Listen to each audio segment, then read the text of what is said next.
Bom, então, como eu falei, né, vamos fazer o livro 8 hoje, vamos ver o que tem no livro 8, que é bem interessante. O livro 7, né, ele terminou lá com o Sócrates dizendo, então, acerca da educação dos guardiões e do final do percurso educativo dos guardiões, né?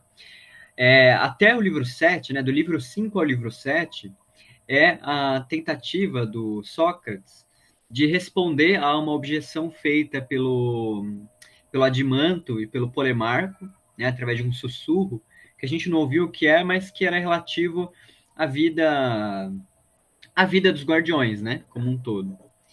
Particularmente perguntando sobre a questão da divisão das esposas, né, e divisão dos filhos, né, da família. E essa pergunta, né, ela reverberou até o fim do livro 7, quando Platão, então, né, depois de falar dos três símiles, né, coloca para a gente, então, qual a necessidade real da educação, né, para a Constituição e para a possibilidade do projeto dessa cidade. Depois que ele termina isso, então, no livro 7, no livro 8 ele vai retomar, né, o que ele estava falando antes de ser interrompido pelo Polemarco e pelo Adimanto, né? Ele ia falar, lá no finalzinho do livro 4, né, sobre os tipos de constituição, ou tipos de governo, né, que se oporiam ao tipo de governo da cidade ideal, né? Ok? E essas quatro constituições, então, são, né, a Constituição de Creta ou de Esparta, né, que ele fala, e depois ele vai nomear que é a timocracia, tá? Que é o governo do mais honrado, governo onde o valor maior, digamos assim, é a honra, né? Depois da timocracia decai-se para a oligarquia, que é o governo dos poucos, né? E esses poucos são os ricos, né, da sociedade. Então, o valor maior é a riqueza, né? O que é mais valorizado nesse governo é a riqueza da pessoa. Da oligarquia decai-se para a democracia, né? Em grego é o governo do povo, né? Onde o povo teria a hegemonia das decisões. E realmente, né? É o que acontece. E o valor essencial da democracia é a liberdade, né? Um valor esse que para a gente, né, parece muito positivo, e para o Platão também, né? Claro, ele disse, né, inclusive, que os guardiões eles devem prezar mais, aliás, né, que devem preferir a morte à escravidão, né? Então, Platão ele considera a liberdade um valor positivo, só que essa liberdade democrática que ele fala é uma liberdade sem ordem, né, que ele coloca aqui. E a gente vai, né, saber mais um pouquinho do que ela é daqui a pouco. Mas o valor maior da democracia é a liberdade. E em seguida, né, a democracia necessariamente decai na tirania, né? Que é quando essa liberdade ela abre brecha para que alguém se declare salvador do povo e acabe assumindo o poder e não saindo mais de lá, né? A tirania, né, o governo do tirano, o valor maior, digamos assim, né, é essa questão de você exercer a liberdade individual acima da liberdade coletiva, né? Ok, mas a gente vai, novamente, né, a gente vai ver com mais detalhes, certo? E o Platão ele já começa o livro 8 dizendo o seguinte, né? Olha, os tipos de governo derivam dos costumes das pessoas, né? Ele não acredita, por exemplo, que os governos são instaurados através de linhagens divinas, né? Isso era uma questão muito muito corrente na época arcaica, na época clássica também, né? De você acreditar, por exemplo, que os reis ou que os governantes descendiam de alguma linhagem divina ou que tinham alguma prerrogativa divina para exercício daquele poder, né?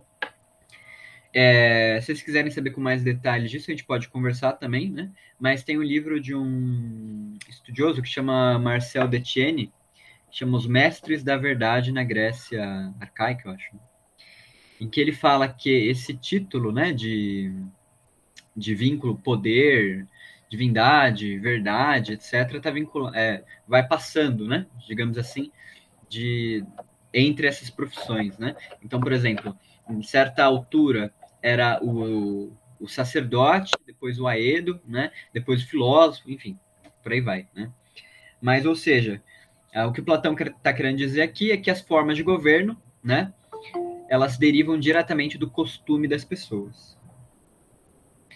E o método que ele vai seguir aqui, né, o rumo da discussão que ele vai tomar, é de analisar da seguinte forma. Ele vai primeiro falar, né, de como esse governo se transita, né? Então, por exemplo, como que da aristocracia decai para a timocracia? Ele vai falar da transição, depois ele vai falar das qualidades do governo em si, né? Ou seja, o que é a democracia, o que é, né, a timocracia, e depois ele vai relacionar o tipo de governo, né, ao homem correspondente, né, ao ser humano correspondente daquele governo. Porque outra coisa interessante que ele coloca a gente para aqui, né, ele colocou em outros momentos também, é que existem tantas formas de governo quanto existem os tipos, né, das almas humanas. Então, se a gente sabe aqui que existem 3 tipos, né, de... 3 não, né, tem mais. Que existem, por exemplo, X tipos de almas humanas, né? Você tem a alma voltada à sabedoria, a alma voltada ao ímpeto, né, à irascibilidade, a alma voltada à parte concupiscente. Cada uma dessas partes, né, cada uma dessas formas, desses tipos humanos, para cada um deles existe um tipo de governo também, né? Então, os tipos de governo estão ligados aos tipos de alma, certo? Ele falou disso lá no livro 3, no livro 4, né? Mas aqui ele retoma. Enfim, então, vamos lá. Alguma questão até aqui? Aqui tá tranquilo? Essa é a introdução, né, que ele passa pra gente. Depois disso, ele vai então começar, né? Então, começando pela timocracia. Timocracia, a etimologia em grego é literalmente timo, né, que é honra, lote, né, talvez. Ou seja, porção, né, uma porção ali respectiva. E cracia, né, que deriva ali do substantivo kratos, né, do verbo kratel, que é exercer poder, né? Tá? Então, exercer poder, dominar, enfim. Mas exercer poder, né? Acho que é mais adequado. A timocracia, ela surge, então, da aristocracia, né? Então, como que uma coisa decai da outra, né? E o Platão começa a falar uma coisa que vai valer para todas as transições de governo que ele vai dizer, né? Ele diz, olha, toda transição, né, desse tipo de governo, ela se dá por uma rebelião e uma quebra de concórdia entre as pessoas que estão responsáveis pelo exercício do governo, tá? Então, uma quebra de concórdia, uma ruptura, né, um cisma. Então, ele tenta investigar como, né, pela primeira vez aconteceria a discórdia entre os guardiões da cidade perfeita, né, que ele colocou ali, né, da cidade ideal. E ele, né, ele diz isso através da fala de uma musa, né? Ele diz como se uma musa estivesse falando no lugar dele, e a musa, né, tem uma fala bem misteriosa, inclusive é uma fala bem diferente, né, do estilo platônico. Mas a musa diz basicamente o seguinte, né, que tudo que nasce está sujeito à corrupção, ou seja, tudo que nasce morre, né? Necessariamente. E as formas de governo também. Né? As formas de governo nascem e morrem, certo? A aristocracia, ela se decai a partir do momento que os governantes eles perdem o domínio de um saber essencial para a passagem, né, do poder, que é você saber quem está apto ao exercício do poder ou não, né? Essa sabedoria, ela é uma sabedoria matemática, né? Porque o Platão coloca aqui, né, na boca da musa que existe uma sabedoria matemática para que se reconheça os melhores pares de pessoas que vão gerar os melhores nascimentos e o período de oportunidade que você tem para gerar um guardião, né? Então é um saber bem misterioso, assim. Então, por exemplo, não sei se vocês já assistiram Excalibur, né? Mas o pai do Arthur, né? Ele quer se casar com ele quer, né? Ele quer se unir a uma moça lá. E o Merlin fica, nossa, né? saco, né? Um grosseirão, eu tinha certas esperanças, né, com ele. Mas aí o Merlin pensa, investiga ali o cosmos, né? E fala, olha, né? Se vocês se unirem essa noite, vai nascer dessa união um filho que pode ser realmente agora sim o rei, né, necessário para governar essa terra. Então, ou seja, essa sabedoria, né, de você entender o período de oportunidade para se gerar um rei, um bom governante, uma alma vinculada ao divino, né, é colocado aqui, e essa, né, a perda desse saber é então o motivo pelo qual a aristocracia se decairia, né? Porque não mais dominando essa sabedoria de reconhecer o bom governante, os novos guardiões que assumiriam, eles não teriam a alma de ouro, né? Devotada somente à sabedoria. Eles valorizariam mais a ginástica do que a música, por exemplo, né? Se tornariam, de certa forma, um pouco mais ríspidos, né? Um pouco mais arrogantes. E esses elementos metálicos, né? O bronze, o ferro, o prata, misturados ali na classe que deveria ser destinada somente aos homens de ouro, né, fará com que haverá entre a classe dos governantes desigualdade, né, de interesse e ódio, né, discórdia entre eles, certa separação. E depois de algum confronto, né, aqui o Platão não deixa muito claro, mas provavelmente é um confronto armado mesmo, é um confronto violento. Depois de algum confronto, os guardiões que prevalecerão, né, que são a maioria, ou seja, dos metais inferiores, vão se apropriar das terras da cidade e farão, né, da classe produtiva não mais os seus amigos, seus companheiros, mas os seus escravos. Ok? Então, o Platão ele coloca aqui a condição, né, para se estabelecer a harmonia dentro da cidade perfeita é que entre as classes exista aquilo que ele chamou de temperança, né? A sofrocine em grego, ou seja, que é a concórdia entre aqueles que devem estar no poder e aqueles que devem estar em outras tarefas, né? A concórdia das funções. A partir do momento que guardiões, né, que os guerreiros usurpam essas funções do guardião, que deveria estar ali exercendo o poder, não existe mais essa concórdia entre quem deve estar no governo, e a partir daí, então, né, a classe produtiva deixa de ser um companheiro, deixa de ser alguém que está, né, ali do seu lado e passa a ser alguém a qual você tem que exercer força, né, e tem que subordinar, né, na condição de escravo, certo? Ok? Então é assim que se passa da aristocracia para a timocracia. A timocracia, ela se assemelha à aristocracia, né, porque ela está próxima ali, ela se assemelha numa parte, né, que é a cultura militar especializada. Então, que os guerreiros, eles só são guerreiros, né? E de que o artesão, por exemplo, só seria um artesão. Então, por mais que, né, exista essa discórdia, essa perda de conhecimento, enfim, essa ruptura, eles ainda respeitam aquele princípio da especialização que o Platão colocou ali atrás, né? Que é a raiz da justiça, né? Ok? Mas, enfim, as semelhanças param por aí. A característica própria da timocracia, né? Porque, como eu falei, né, ele fala da transição e depois da transição ele diz, então, o que é próprio de cada governo.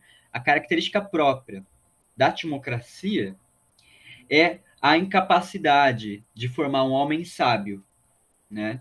E por conta dessa incapacidade, o governo, né, a liderança, ela vai ser destinada a quem é mais leal ao conjunto ali dos guerreiros e quem é mais vocacionado, quem é mais experiente para a guerra, tá?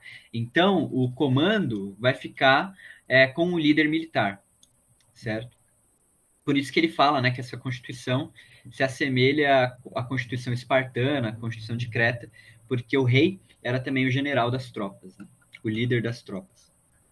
Como Leônidas, por exemplo, né? Enfim. Ok? Só que tem um problema, né?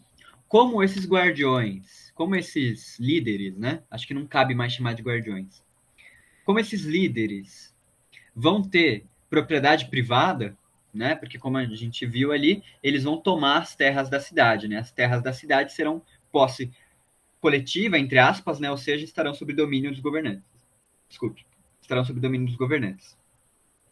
Como eles tomam essas terras, as escondidas, eles vão acumular riquezas, né? Dentro dessa propriedade privada deles, vão acumular riquezas, né? Porque o salário deles, né? Claramente, né? Não vai ser mais só o alimento, não vai ser só um salário de necessidade, né? De manutenção da vida, mas um salário agora passível de acúmulo, né? Ok? Então eles vão acumular riquezas. E acumulando essas riquezas, eles vão perceber que, né, por estarem na liderança, se eles derem uma escapadinha na lei, uma vez ou outra, eles não serão punidos, né? E cada vez mais isso vai ser frequente, né? Porque então eles vão procurar escapar das leis, porque já que eles não vão conseguir formar as pessoas, né? Adequadamente, né, de forma educacional, né, através da persuasão, né, como Platão coloca ali, né, Platão coloca, né, as pessoas têm que respeitar a lei por persuasão, por entender que a lei é necessária. Como isso não acontece na timocracia, como a formação deles é puramente militar e destinada, né, à obediência da lei pela força, eles vão procurar escapar da lei na primeira oportunidade que eles observarem, né? Certo? Dentro dessa constituição e dentro desse ser humano, né, timocrático, estão misturados quase indiscernivelmente o bem e o mal, né? Porque ele se vê dividido entre o legado aristocrático de busca da sabedoria, busca das honras, e a constante decadência de busca pela honraria e busca pelos bens, né, materiais. Certo? Eu vou ler então a passagem aqui, 549A, onde ele dá um desenho do que é o homem timocrático.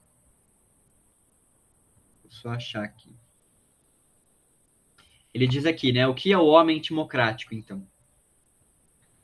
É inclusive engraçado, né, porque quando o Sócrates estava falando que o homem timocrático ele teria um gosto pelas disputas, né? Porque através das disputas você tem os prêmios, né? As premiações, as honrarias, os cargos. E aí o Adimanto brinca, né? Olha, Sócrates, né? Esse amor pelas disputas aí que você está colocando no homem timocrático faz deles extremamente semelhantes com o Glaucon, né? Que diz, né? Inclusive em outro diálogo, que o Glaucon seria um amante dessas disputas, né? Dessas competições ali, retóricas e tal. E aí o Sócrates falaria, pode até ser mais, né? O homem timocrático, e aí agora eu tô lendo, né? Ele deve ser mais arrogante, disse eu, e menos afeito às musas, sem deixar de amá-las, todavia. Deve ser bom ouvinte, mas de forma alguma um orador. De um lado, com os escravos, um homem desse tipo é violento, mas, como quem recebeu boa educação, não os despreza. E de outro, né, é brando com os homens livres, porém extremamente submisso aos governantes. Gosta do poder e das honras, mas não julga que chegará ao governo recorrendo à eloquência ou algo semelhante, e sim graças aos feitos da guerra e da arte bélica, já que ama a ginástica e a caça. Tá bom? Então esse é um retrato fundamental para a gente entender o homem timocrático, né? É o homem que valoriza, né, que chegará aos cargos não através de alguma persuasão, algo do tipo, né, mas por mérito mesmo, né? Então ele tem essa virtude, né, de conseguir as coisas pelo mérito, pelo feito, né? Ele quer ser honrado, ele persegue a honra, e por mais que ele não seja tão próximo das musas, né? Ele ainda não as odeia, né? Ele considera as musas importantes, mas ele não é um bom, ele não tem as qualidades lá que o Sócrates disse que são fundamentais para o governante, né? Então, boa memória, aptidão para aprender e tal, né? Certo? Ele é violento com os escravos e extremamente submisso aos governantes, ok? Então, é um homem violento com os seus inferiores, extremamente submisso, né? até de uma forma cega, aqueles que estão acima dele. Ok? É só a gente imaginar mesmo que ela faz um estereótipo, né? Do militar, assim, bem formado, né? Tá bom? Mas como eu falei, é um estereótipo mesmo, né? O ideal militar, inclusive o ideal militar do Platão, não é esse aqui que ele fala do homem democrático, tá? O ideal militar do Platão é o guardião, né? Certo? Então, gosto pelas disputas, arrogância, ele é um bom ouvinte, mas um mau orador, né? Ele não sabe se expressar bem. E falta nele o que Platão diz que é o melhor guardião da virtude, que é a razão, né? Então ele fala, olha, ok, né? Ele é um homem que busca as virtudes através dos feitos, né? Através das honras. Mas, né? Qual é o problema? A virtude que ele busca é uma virtude que ele não vai saber justificar se alguém perguntar para ele, por que que você está fazendo isso, né? Por que que isso é justo? Por que que isso é corajoso? Ele não vai saber justificar, né? Porque justamente falta o melhor guardião da virtude, que é a razão, certo? Que era um pressuposto, né? Dos guardiões também, né? Dos reis filósofos. Saberem explicar o que é a justiça para conseguir exercê-la de forma adequada, né? Certo? E como é que o homem timocrata se forma, então, né? Com o legado da aristocracia, como é que ele se forma, então, nesse ambiente? O Platão coloca aqui que o jovem timocrata, né, ele seria filho de um bom pai, que o criaria de uma forma dedicada às virtudes, acima de tudo, né? Mas teria um problema, né? Ele coloca uma situação que é bem interessante. Ele ouviria constantemente a mãe se queixando do pai, dizendo que ele é muito brando, que ele é muito despreocupado financeiramente em relação aos cargos, e que ela seria melhor honrada, né, se o marido dela tivesse exercendo um cargo público de alto prestígio. Então o jovem vai crescendo ouvindo isso, né, vendo o pai educando ele conforme as regras da aristocracia, mas a sociedade como um todo, e a sociedade mais próxima aqui, né, o exemplo que o Platão coloca é a mãe, né? A sociedade mais próxima começa a se distanciar desses valores paternos, né? Aqui, né, não só na timocracia, mas nos outros tipos de governo também, a imagem que o Platão fala da educação tradicional sendo passada é sempre a educação tradicional sendo passada de pai para filho, né? Isso tem um motivo, né? A sociedade grega era bem patriarcal nesse sentido, né? Então, nesse sentido. Então, toda a educação, de certa forma, ela era centralizada na figura do pai, né? E passada para o filho ou para a filha, enfim. Né? Ou seja, os valores, os costumes e tal eram passados, né? De pai para filho, literalmente, né? A mãe, segundo a imagem que o Platão coloca aqui, estaria mais vinculada a essa força social externa, né? Que busca, de alguma forma, romper com essa educação paterna, tá?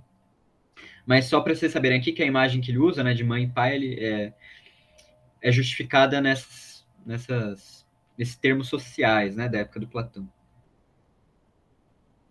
E dessa forma, né, quando ele vê que os valores paternos são aristocráticos, né, e os valores sociais já são os valores da timocracia consolidada, o jovem ele se vê dividido entre a razão, entre o exercício da razão e o amor à filosofia, legados pelo pai, e o ímpeto, né, a busca, a ambição pelos cargos e honras que a sociedade diz para ele que é bom. Dessa forma, ele deixa que assuma o controle da alma dele a parte intermediária entre os dois, né? De tal forma ele se torna então amante das disputas, soberbo, enfim, arrogante, conforme a gente viu, né? Ok? Porque ele acha que o pai, sendo brando nesse sentido, ele acaba sendo fraco, né? Ele acaba sendo desvalorizado. Ele não quer isso para ele, né? Ele não está disposto a abrir mão das honras para exercer a filosofia, certo? Enfim, porque o valor aqui na timocracia não é a sabedoria, mas é a honra, né? Ok? Até aqui tudo bem, a timocracia? Depois disso, ele passa para a oligarquia. A oligarquia vai ser estabelecida através de um censo, né? Censo com C, né? Ou seja, uma trave, né? Uma trave de propriedade, certo? Só pode assumir o governo quem tem tantos bens, tanta propriedade. Platão vai colocar que vai se estabelecer esse censo, né? Justamente para permitir que só os ricos, né, só os homens de posse governem. Mas como então que vai realizar essa passagem, né, da democracia para a oligarquia? Como acontece essa transição? A transição acontece da seguinte forma: a classe dos guerreiros e dos chefes militares que acumularam, né, e possuíram um cofre abastado durante a democracia, né, e começaram a ser exceções à lei, conforme a gente viu, né, começam a ser exceções da lei. Ou seja, pequenas coisas, ou grandes coisas também, eles começam a passar despercebidos para esse tipo de gente abastada, né? Por corrupção e por, enfim, prestígio e outras coisas, né? Seria como, por exemplo, sei lá, a gente visse um superior nosso fazendo alguma coisa errada, né? Fazendo alguma coisa antiética, mas a gente passa um pano porque o cara é nosso superior, certo? Então, isso para Platão é fatal, né? Isso é a fórmula para a decadência da civilização. Porque justamente o que você está obedecendo não é um princípio superior, um princípio impessoal, né, em última instância, mas ali a honraria, o cargo, a contingência, né, certo? Enfim, então essas pessoas começando a ser exceções à lei, outras pessoas que observam essas exceções sendo realizadas começam a não buscar mais a honra do cargo, mas o dinheiro, né, a condição financeira que permita que eles também consigam subornar outros, né, e ser também exceções à lei, certo? Então, eles vão buscar a riqueza, né, que gera essa oportunidade de fugir à lei. Eles também vão buscar posses de riquezas e tal, né? Os ricos, então, eles vão ser mais valorizados do que os homens honrados e, por conta disso, vão ser conduzidos ao poder. E quando os ricos chegam no poder, o que eles fazem? Eles estabelecem uma trave, uma lei, que restrinja o acesso do governo daqueles que não são ricos também, certo? Impedindo que outros, mesmo que fossem os mais honrados, mesmo que tivessem os cargos mais prestigiosos, de exercerem também o governo, certo? E eles farão isso, instaurando essa lei ou pela força ou pelo terror, né? Pela força, evidentemente, né, usando a força militar, né, força física, e pelo terror, ameaçando aqueles honrados de pobreza, né? Então, aqueles honrados que não estivessem dispostos a ceder aos ricos, né? Eles tramariam toda uma série de, de situações em que essa pessoa, né, seria totalmente desprovida dos bens e condenada à pobreza, né, a pobreza vergonhosa que eles colocam aqui. Ou seja, uma pobreza que tira a dignidade da pessoa, né? Certo? Então é dessa forma que acontece a transição. Aquela classe de timocratas abastados vai tomar o poder. E depois disso vai estabelecer um critério para que ninguém que esteja fora do clubinho ali dos ricos consiga também assumir o poder, certo? Platão ele coloca que o principal erro desse tipo de governo, né, da oligarquia, é considerar que a riqueza é um critério para o exercício de poder, né? E isso acontece, né? Essa crítica do Platão, ela é uma crítica não só do Platão, né, mas de toda a sociedade grega nesse sentido, né? O Aristófanes, por exemplo, ele tem uma comédia chama Pluto, né? Comédia Pluto, que fala do deus da riqueza, em que o deus da riqueza, Pluto, é um deus cego, cegado por Zeus, para que ele não distingua, para que ele não distingue os bons e os maus, né? E que se distribua equivalentemente entre os dois. Ou seja, para você ser rico, você não precisa ser nem honrado, nem sábio, nem bom, nem mal, né? A riqueza, ela independe disso. Ela exige somente que a pessoa, como ele vai colocar aqui, né, falando do homem oligarca, seja temperante, regrada, né, nos seus gastos e tudo mais. Certo? Ok? Assim acontece a transição, né? E a oligarquia estabelece, então, esse censo. Agora, quando isso acontece, a cidade ela se divide em duas, né? E como a gente viu também nos livros anteriores, a divisão da cidade também é fatal, porque essa divisão fragiliza a cidade em todas as questões, né? Desde o cotidiano, desde as transações comerciais até a guerra, né? Vai fragilizar a operação da sociedade. Enfim, né? A cidade se divide em duas, então, né? Essas duas partes são claramente aqui os ricos e os pobres, né? Aqueles que têm e aqueles que não têm, aqueles que empregam e aqueles que são empregados, né? Então, a partir daqui, a partir dessa divisão, o Estado também começa a se fragmentar, né? Rompe-se o princípio de especialização, evidentemente, né? Com a mercantilização, porque permite-se que exista a liberdade em vender e comprar posses da cidade, propriedades, bens, enfim, né? Todo tipo de coisa, fazendo com que, inclusive, algumas pessoas morem na cidade e não tenham nenhuma necessidade, né, nenhum dever de exercer um cargo público, tá? Coisa que na cidade ideal do Platão era imperativo, né? Quem morasse na cidade estava vinculado, né, estava compromissado a colaborar com o todo. Agora não mais, né? Com o governo dos ricos, o imperativo, né, é somente o de uma propriedade privada. A propriedade estatal ela não existe mais, né, em estrito senso, né? Porque tudo pode ser comprado ou vendido, tudo tem dono agora, né? E se tudo é comprado ou vendido, no fim das contas, pode parar na mão de qualquer um, inclusive de um estrangeiro, que não tem nenhuma obrigação política com a cidade, né? Certo?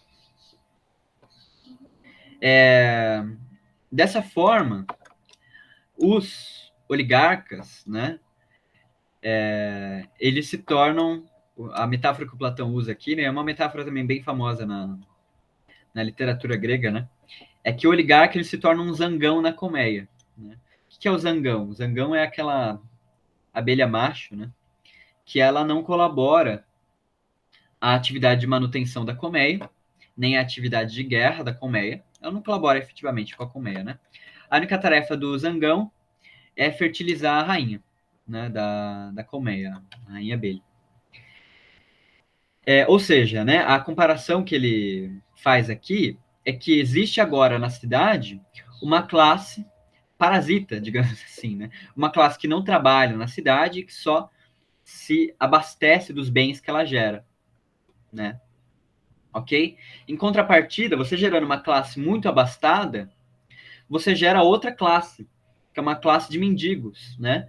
Uma classe de mendigos e uma classe de criminosos que são, por conta disso, violentamente reprimidos por essa classe oligarca, né? Ok?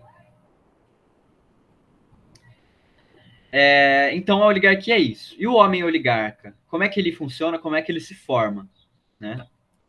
O homem oligarca, ele é a transformação do homem timocrata. E o Platão coloca aqui que é uma transformação das mais rápidas que existe. Né?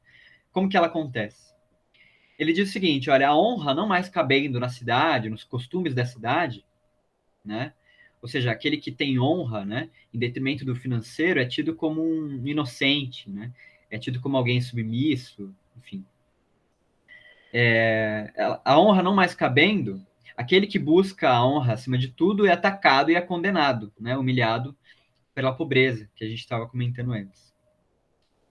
E por conta dessa humilhação que ele sofre, ele e os seus descendentes e os seus próximos, enfim, os observadores daquela situação, vão buscar enriquecer a partir disso, porque a riqueza é o que comanda agora, né?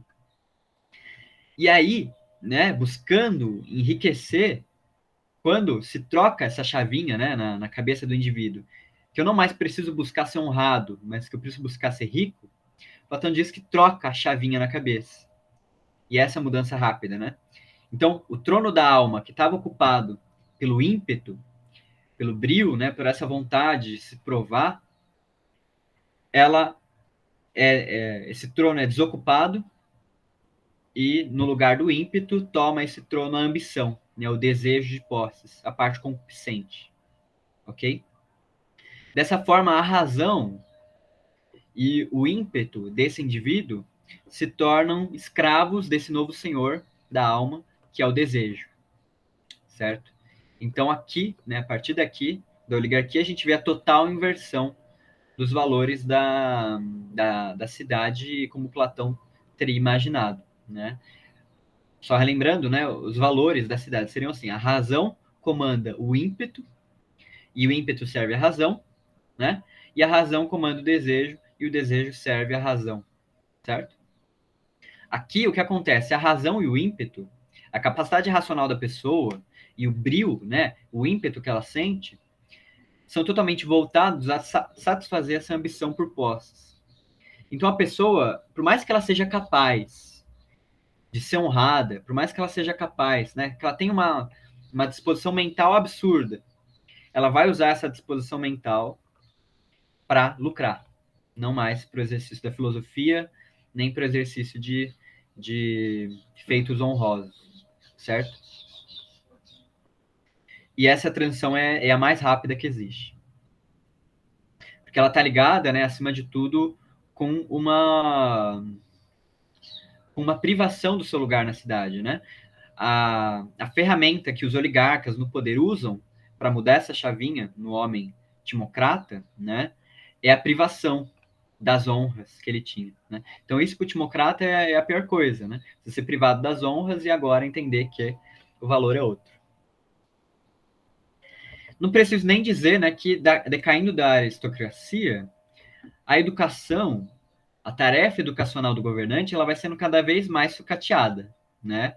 De tal forma que, conforme a gente vai progredindo, né, ou melhor, né, decaindo das formas de governo, a educação vai sendo cada vez mais deixada de lado e menos atenção é dedicada à formação do indivíduo, né? Por isso, no oligarca, nesse homem oligarca, ele, né, como qualquer outro indivíduo, vai ser habitado, vai ser frequentado por desejos tormentosos. O que são esses desejos tormentosos? Desejos que nós todos sentimos todos os dias, né? E com o qual a gente tem muito pouco controle, se não tem realmente um esforço virtuoso, né, uma educação envolvida nisso. A gente acaba cedendo. Só que o homem oligarca, e esse é o mérito dele, né? Ele consegue lidar com esses desejos reprimindo-os, né? Platão fala que não é o ideal, nem de longe, né? Reprimir desejos, porque tudo que você reprime pela força volta mais forte, né? O oligarca é capaz de lidar com esses desejos tormentosos reprimindo-os em nome do lucro. Ou seja, basicamente o que ele diz aqui é que o oligarca vai ver o seguinte: olha, esse desejo, se eu satisfazer ele, ele vai me trazer lucro ou prejuízo? Se trouxer prejuízo, o oligarca segura. Ele tem essa força de segurar. Se o desejo satisfeito traz lucro, né, ou enfim é neutro, né, ele então satisfaz, certo? Então esse é o critério. Mas ele ainda tem esse mérito, né, de ser temperante, né, digamos assim. E para você testar, então, né, o homem oligarca, para ver se ele é realmente virtuoso ou não, né, para você, enfim, colocar isso em prova de toque, né, é só você colocar o homem oligarca em situações em que ele possa facilmente praticar injustiças, né? Platão coloca aqui, né, coloca o cuidado de órfãos, né, coloca ele sobre o cuidado, desculpa, né, coloca órfãos sobre o cuidado dele. Então coloca ele em situações, em tribunais em que ele tenha o total poder de realizar uma injustiça, né? Para você ver qual é o critério da virtude dele. Porque na primeira oportunidade que ele tem de satisfazer esses desejos dele e que não custem recursos financeiros a ele, ele vai satisfazer. Se ele pode satisfazer o desejo dele de esbanjar com o dinheiro dos outros, né? Ele vai ser o maior esbanjador possível, né? Ele vai dar total vazão a esses instintos. Ok? Então esse é o homem oligarca, né? E assim como a cidade está dividida, novamente, o homem oligarca ele também vai estar dividido. né? Nesses desejos constantemente que o tormentam, né? E essa prática de temperança que ele tem que realizar para conseguir ser rico, né? Para conseguir a riqueza. E aí, por último, né, para a gente finalizar, então, por hoje, eu vou ler o finalzinho aqui da... Finalzinho não, né? Aqui é passagem 555A, onde ele traça, então, o, o retrato, né, do homem oligárquico.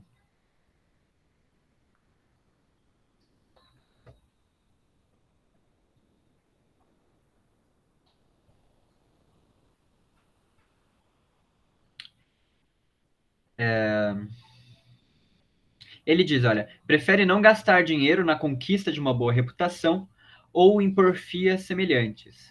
Tem medo de despertar desejos que custem caro, convocando-os para a disputa como aliados seus.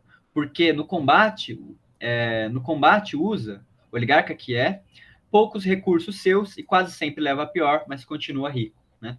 Ou seja, se o oligarca tem que, por exemplo, realizar algum tipo de disputa na cidade, disputa de poder na cidade, ele vai usar poucos recursos.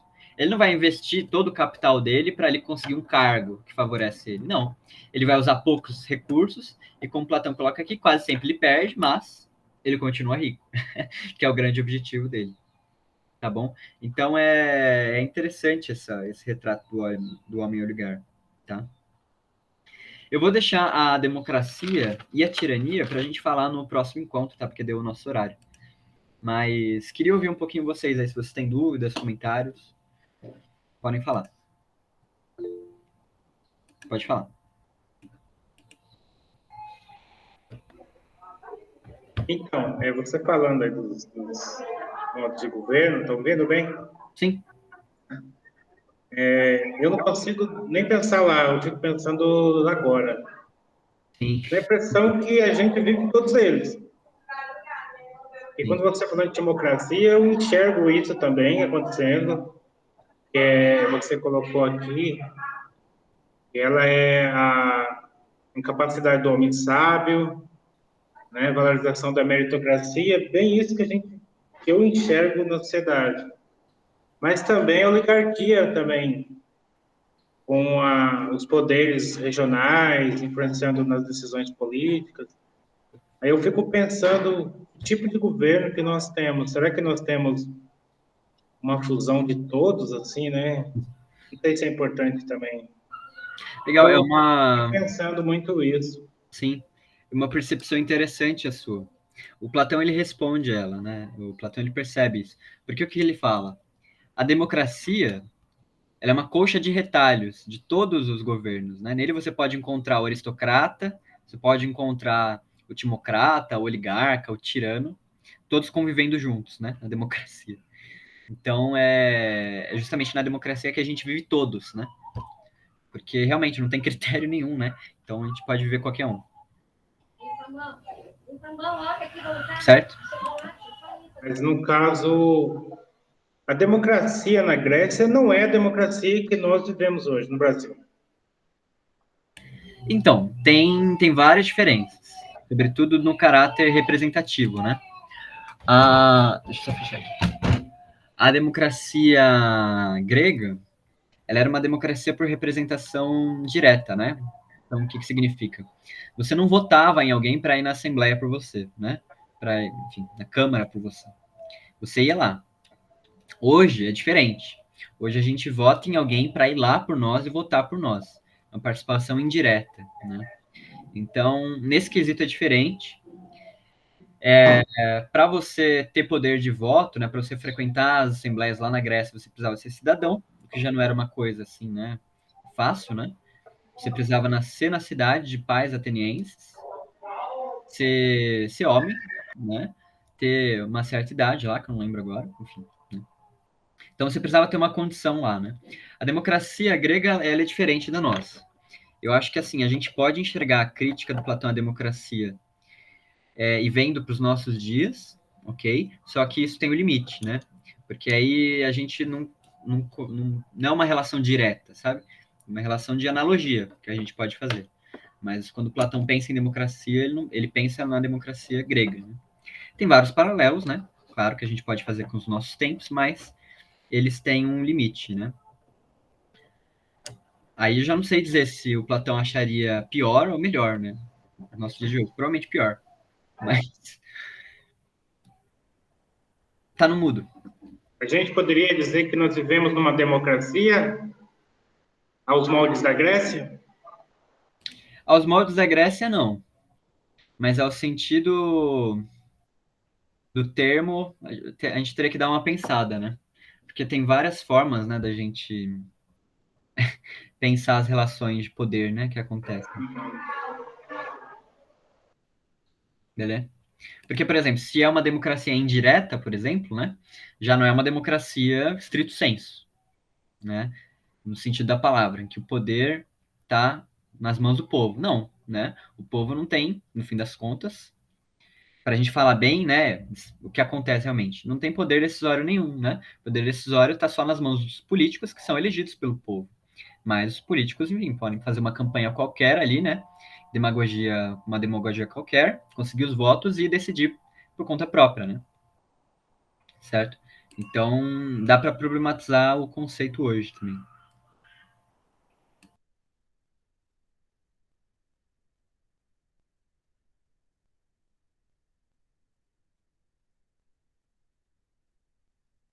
Beleza? Mas é isso, eu fico lendo também, nossa, não tem como não pensar, né? Por mais que a gente faça os paralelos, né, com o tempo do Platão, nossa, é evidente, né, realmente que o que você falou, né, que a gente vive esses, né, a gente reconhece de cabeça, não é tão difícil, né, de saber o que é o timocrata, o que é o oligarca, né, a gente sabe um pouquinho, a gente já reconhece o tipo, né, a gente já viu na rua, né, conforme se fala. Beleza? Mas é isso mesmo. É que eu, assim, eu sou fascinado por achar a origem das coisas. Seria um fascínio que eu tenho, pessoal. Então, Uhum. para mim, tudo tem um porquê, uma origem, não tem assim, isso é por isso. Então, aí eu fico olhando, eu fico tentando, por que que a gente chegou no que a gente chegou? Com certeza tem uma explicação, só que aí a gente vai estudando, vai clareando. Talvez por não ter construído esse guardião, essa sociedade virtuosa, a gente chegou onde chegou, né? Então, eu fico fazendo as amarrações aqui para chegar em alguma resposta, mas é aos poucos, né? Mas nada é por acaso, não é um caos, né? Legal. Realmente, eu acho que é isso que faz a gente filósofo, né? Buscar essa origem, né? Os pré-socráticos, eles falavam isso, né? Eles buscavam a arqué, né? O que é arqué em grego? É o princípio, né? A origem. E todos estão fazendo isso, né? O Platão, quando ele pergunta o que é a justiça, ele não quer a justiça que alguém falou para ele quer a justiça como ela é, né? Então, realmente, acho que o Platão tem essa sua vontade também, de saber a origem das coisas e ele procurar elas. E aí ele tá falando, ensinando pra gente o que ele encontrou, né? Nessa jornada dele. Platão teve uma jornada muito maluca, assim. Né? A gente vai ler a carta 7 depois da República. Uma jornada muito, né? Para quem acha que ele estava só lá na academia e tal, não. Né? Ele realmente estava engajado em descobrir isso de maneira vivencial, né? Ok? Então, beleza, pessoal. Obrigado. Podemos encerrar? Acho que podemos, né? Ok. Eu que Ok, agradeço. obrigada. Obrigado, Diná. Obrigado, Cláudio. Bom Então, sábado. bom sábado para vocês. Continuar aqui na academia, fazendo trabalho. Sim. Bom sábado, pessoal. Até mais. Até, obrigada.